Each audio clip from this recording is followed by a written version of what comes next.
Bienvenidos y bienvenidas al canal Episodios Humanísticos.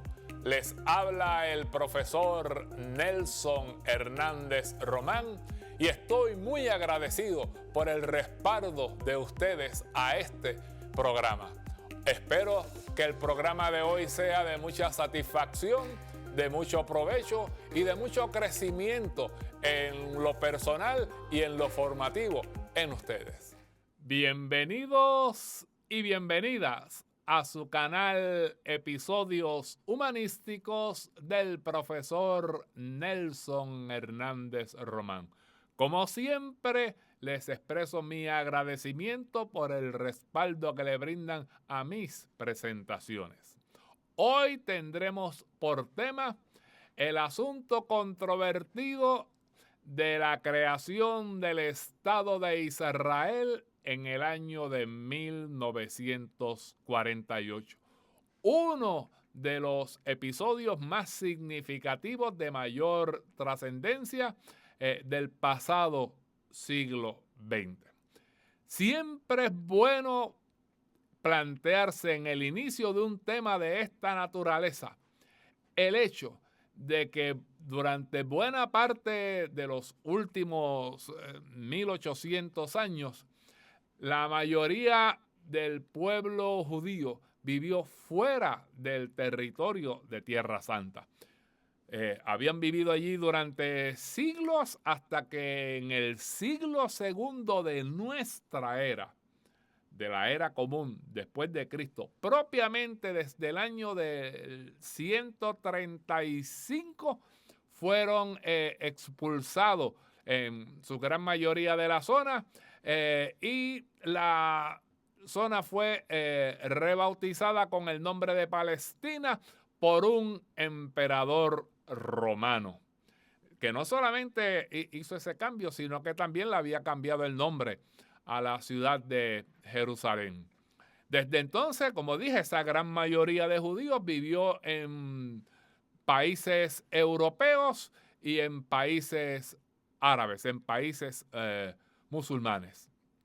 Y en sus oraciones siempre terminaban más o menos con la expresión siguiente: el próximo año en Jerusalén. Es decir, siempre conservaron la idea, la esperanza, el anhelo de un retorno, de que tarde o temprano retornarían a esa zona.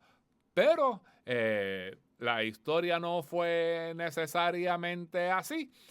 Y en la mayoría de los países, vamos a ver en este caso de Europa, hubo muchas vicisitudes para el pueblo judío. Y definitivamente el siglo XIX fue significativo en ese asunto, y ahí es que comenzamos propiamente nuestro relato.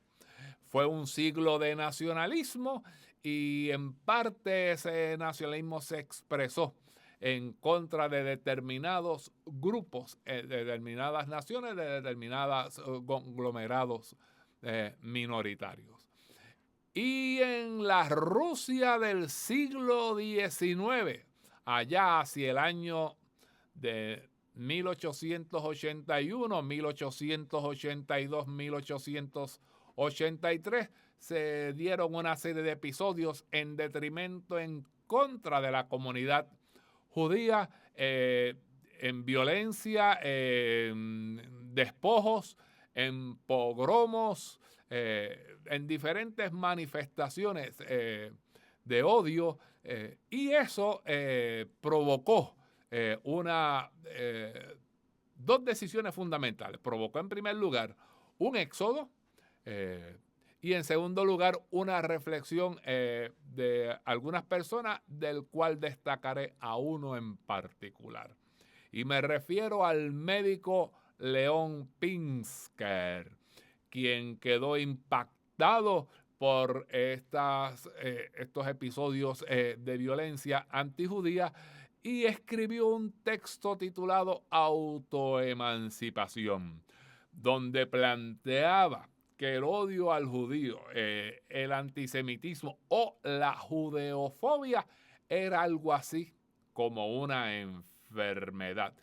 Fíjense la terminología que emplea toda vez que él era médico. Y claro está, había que plantearse la búsqueda de un Estado a modo de refugio, de protección, para albergue de ese pueblo maltratado. Conjuntamente con otras consideraciones, se dio entonces una migración. Muchos judíos salen no solamente de Rusia, salen también de lo que hoy sería Europa Oriental. Muchos van a Europa del Este, muchos van a Estados Unidos y un grupo salió hacia la Tierra Santa, hacia el Medio Oriente. Ese movimiento recibirá el nombre de Aliyah, que se traduce más o menos como subida, como subir a algún lugar, y siempre plantearon el retorno a Jerusalén, a una de sus colinas, uno de sus montes, llamado Sión, y el movimiento será conocido como sionismo y a sus partidarios se le denominará sionistas. Ese es el origen del término y de lo que eso significa. Poco después, prácticamente una década después, se da el caso Dreyfus en Francia, que lo he comentado en programa anterior. Y fue a la zona un periodista de Europa del Este y quedó de igual manera anonadado con las expresiones antisemitas, antijudías que se proclamaban, que se decían, que se manifestaban en la Francia. En el caso judicial contra un oficial de ascendencia judía acusado de traición. Él era del ejército francés. Y este personaje, Teodoro Herzl, notó que más que un juicio al militar, se estaba enjuiciando propiamente al ente judío, a la comunidad judía. Y producto de su reflexión, de la forma en que quedó impactado, escribe un libro hacia 1896 que tituló El Estado Judío, donde ahí proclama también el establecimiento de una nación, de un país, para albergar a la población judía. Eso es muy significativo. Será otro de los textos claves fundamentales en este episodio, pero no se limitó a eso. En el caso de Teodoro Herzl, también tiene una segunda publicación que recibe el título de La Vieja Nueva Tierra. Un texto muy interesante donde hay un llamado al diálogo, a la concordia, a la prudencia, a la sensatez, y donde él plantea el establecimiento de comunidades judías en el Oriente Medio en una relación de armonía, de concordia, de paz con las poblaciones árabes. Y en tercer lugar, decide hacer un llamado para hacer una especie de reuniones, unas convocatorias, unos congresos. Y así surgen los famosos congresos sionistas, que hubo varios a fines del siglo XIX y se extendieron a comienzos del siglo XX. Es muy interesante esos congresos porque hay un asunto de poder de convocatoria, del entusiasmo que eso generó, de la asistencia de mujeres en gran cantidad a dichos congresos, y que a partir del segundo congreso incluso las mujeres tenían derecho al voto los asuntos que se tomaban la decisión. Así es que propiamente ese asunto de las migraciones, de las alías, de las subidas, de las corrientes migratorias, irá en aumento hacia Tierra Santa, hacia otros lugares también, pero en este caso que nos incumbe hacia Tierra Santa. Y ahí comienza un asunto. En primer lugar, el aumento de la población judía en la zona, la compra de tierras y el levantamiento de comunidades y de empresas agrícolas con unas grandes campañas para erradicar males de la zona. Me refiero a enfermedades, a dolencias, a padecimientos, y hará atractivo para que otras personas decidan seguir el ejemplo y migrar también a la zona. Inicialmente no se esperaban mayores conflictos, incluso algunos veían el asunto con tal optimismo, o quizás no lo previeron, o quizás llana y sencillamente entendían que era imposible que surgieran dificultades, que hablaban de una tierra sin gente para una gente sin tierra. Como lo expresó una persona en particular. Y eso se fue dando en las primeras décadas del siglo XX hasta que llegó el año de 1914 y en ese año comenzó la Primera Guerra Mundial. El asunto importante aquí es que la zona formaba parte del Imperio Turco Otomano. Y el Imperio Turco Otomano, durante el primer gran conflicto del pasado siglo XX, combatió contra Inglaterra y contra Francia. Así es que en medio de la contienda, Francia e Inglaterra se interesan, hacen una especie de acuerdo entre esos países, y en el 1917 los ingleses proclaman la famosa Declaración Balfour, del apellido obviamente de uno de sus ministros sobre asuntos del imperio de ultramar, donde veía con buenos ojos dicha proclama el establecimiento de un hogar nacional para los judíos sin menoscabo, sin perjudicar los derechos de otras comunidades, entiéndase, árabes y cristianas. Pero se entendió luego como un respaldo significativo para su establecimiento. Así es que eso será significativo porque al año siguiente, en 1918, finaliza la Segunda Guerra Mundial, emergen triunfantes Francia, Inglaterra,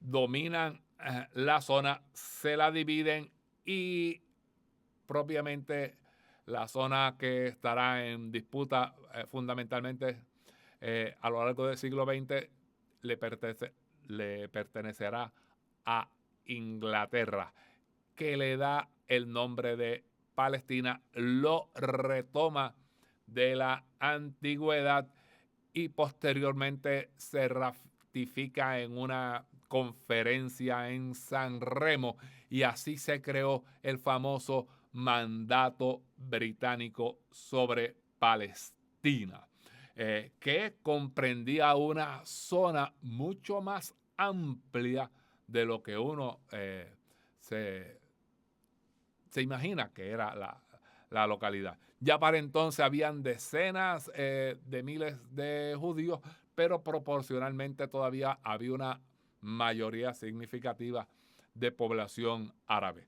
Así es que en ese año de 1920 no solo se celebró la conferencia de San Remo, Era tal ya el sentimiento nacionalista árabe que primeramente se manifestó en contra de los turcos y a partir de ahora sobre todo se va a manifestar en contra de los judíos, que en 1920 empiezan los disturbios árabes en contra de los judíos en distintas localidades donde estaban asentados entonces. Así es que los episodios de violencia en la zona datan prácticamente desde 1920. Los hubo en ese año.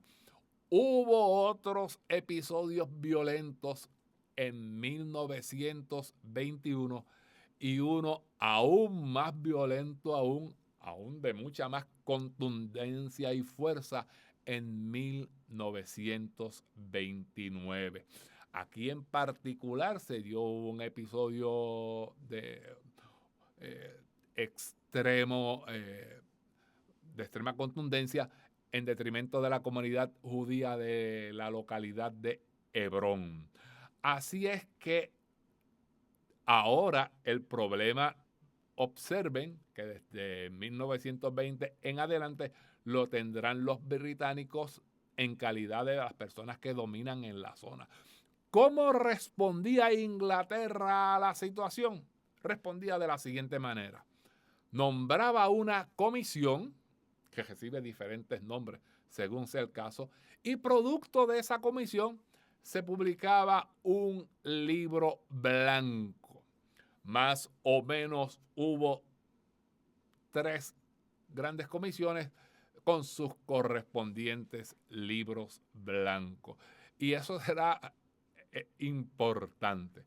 A medida que transcurren estos episodios, los ingleses empiezan a mostrar un poco más de simpatía hacia los árabes que la que sentían inicialmente hacia los judíos, porque entienden y consideran que a lo mejor la venta de tierras de los árabes a los judíos y la emigración pueden ser los factores que más incomodan, molestan, irritan al liderato árabe. Y el liderato árabe de la zona ya inequívocamente tiene un líder que recibirá, prácticamente se va a conocer como Haj Amin al-Husseini.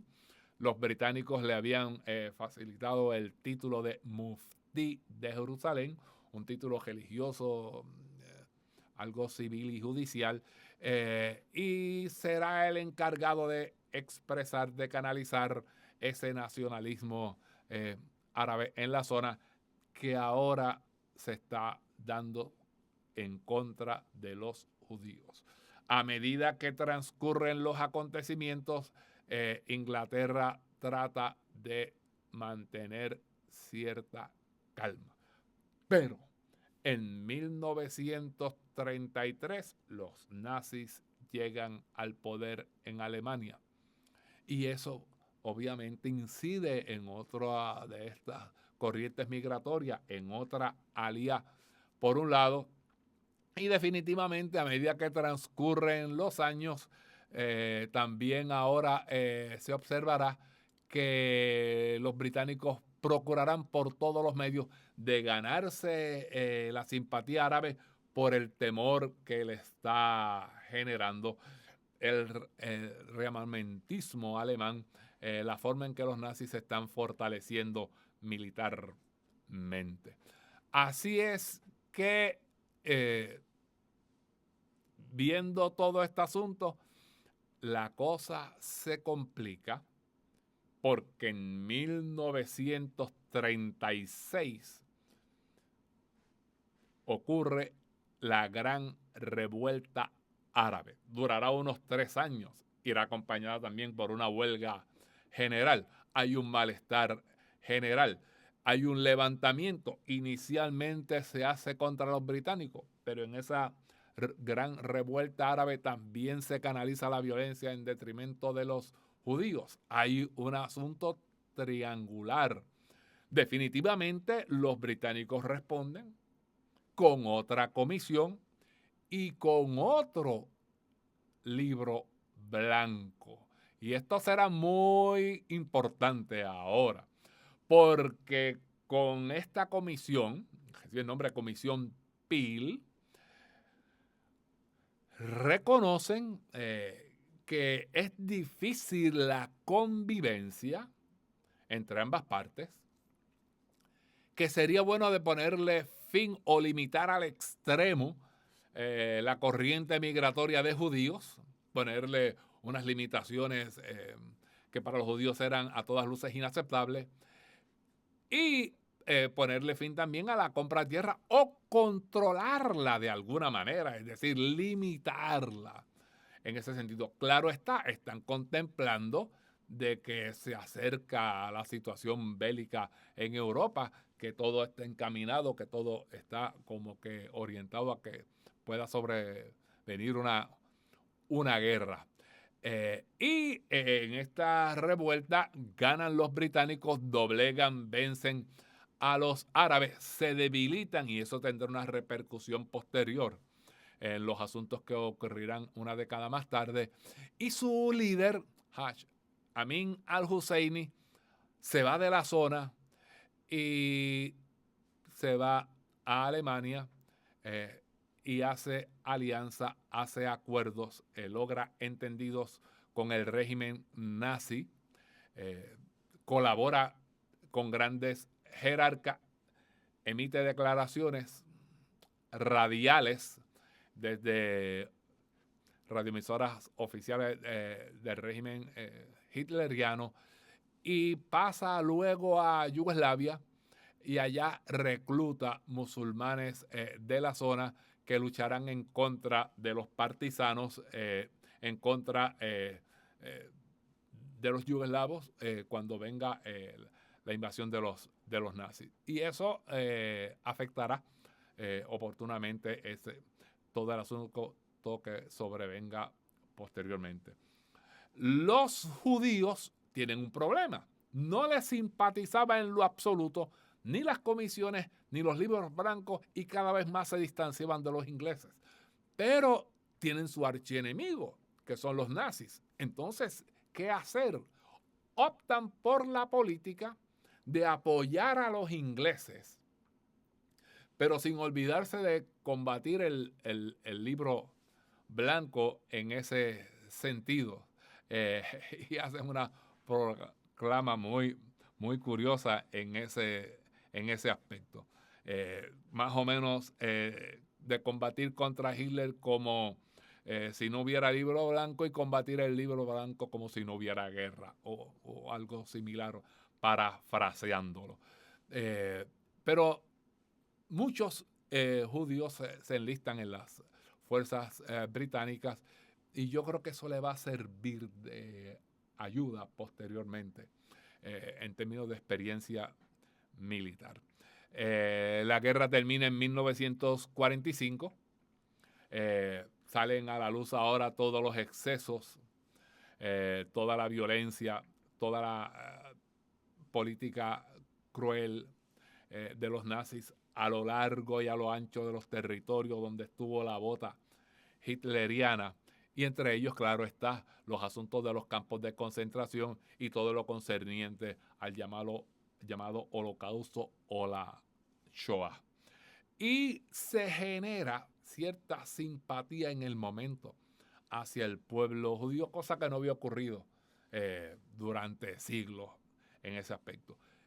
Se crea la Organización de las Naciones Unidas y tarde o temprano le intervendrá en el asunto del Oriente Medio.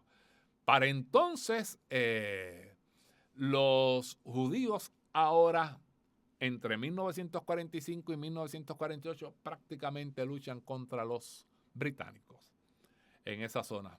Y se dan episodios dramáticos como puede ser la voladura del Hotel King David, el asunto del barco Éxodo o Exodus y otro episodio de violencia con el barco Altalena. Así es que el asunto está bastante violento en la zona. Los británicos se sienten que ya están, no, la situación los ha sobrepasado. Deciden entonces darle el asunto a las Naciones Unidas para que resuelvan. Las Naciones Unidas entonces atienden el caso de la zona y en 1947 proponen el plan de partición.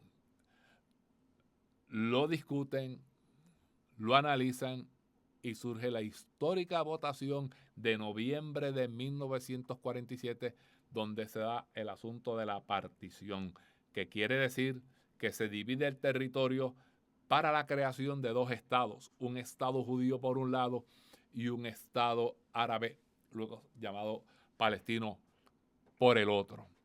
En la forma en que se hizo la partición, particularmente en el trazado de las fronteras, no satisfizo las aspiraciones ni de unos ni de otros. Sin embargo, la respuesta fue diferente. Los judíos aceptaron el plan de partición, los árabes rechazaron el plan de partición.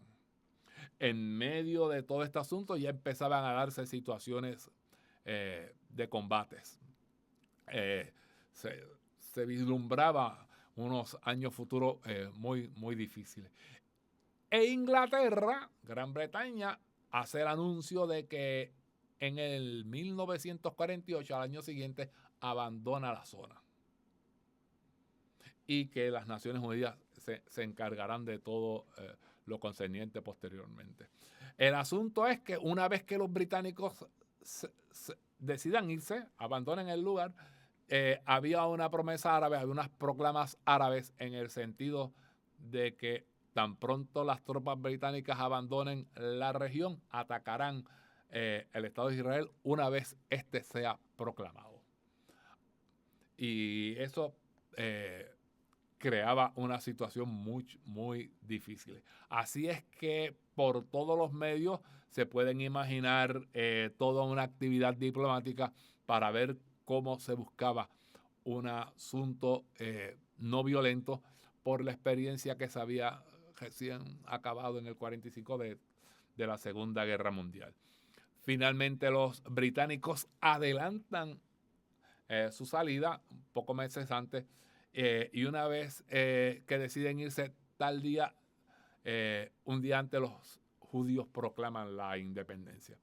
Así es que es en mayo de 1948 cuando el Estado de Israel, el liderato judío, acaudillado en este caso por la figura que fue sobresaliendo y dominando la comunidad, David Ben Gurión, aparece haciendo la proclama del Estado. Posteriormente será el jefe supremo del Estado judío, es decir, su primer ministro. Y sobrevino la guerra. Y una coalición de unos 5 países árabes deciden atacar la zona y ponerle fin al sueño judío y evitar su creación, su establecimiento. Quizás contra todo pronóstico, en unas circunstancias adversas, la guerra la gana el Estado de Israel, la ganan los judíos frente a los árabes, y es un asunto que desde entonces ha tenido una enorme repercusión. En medio del asunto hay excesos de ambas partes. Surge el asunto de poblaciones que se tienen que mudar. Se mudan poblaciones de ambas partes. Muchos judíos abandonan Jerusalén. Muchos árabes palestinos abandonan sus zonas por diferentes razones. Algunos se van, por ejemplo, al Líbano y a otras regiones. Y se plantea el tema de los refugiados. Así es que desde 1948 es que viene el asunto de cuántas guerras han surgido. La pregunta es por qué no se logró la creación de un Estado árabe, y honestamente la respuesta es porque no fue aceptado por los países árabes. vamos a ver si en los próximos años se logra un entendido, un acuerdo, porque no podemos eternizar la guerra y que se logren cicatrizar heridas, que haya el famoso entendido, el famoso acuerdo, y se borren cosas difíciles, pero que hay que borrar. El mejor ejemplo es Europa, que después de 2 guerras mundiales crean todo un elemento comunitario. Así es que con esto termino. Se fue un poquito compendiado, un poco obviamente compactado el tema, pero la idea es que les sirva de primer paso, que profundicen, que se informen y que logremos crecer en el conocimiento, que para mí siempre es un conocimiento que tiende hacia la liberación. Así es que pendiente a próximas grabaciones. Gracias por el respaldo y siempre agradecido por su apoyo. Muchas gracias. Muchas gracias por el respaldo a este canal y gracias por ver este episodio concreto que presentamos el día de hoy. Pendiente a los próximos capítulos que pronto serán notificados. Compartan esta información y denle me gusta en el caso de que le haya gustado esta información, y pueden añadir comentarios y sugerencias sobre dicho canal. Muy agradecido y espero vernos en la próxima ocasión. Una vez más, muchas gracias.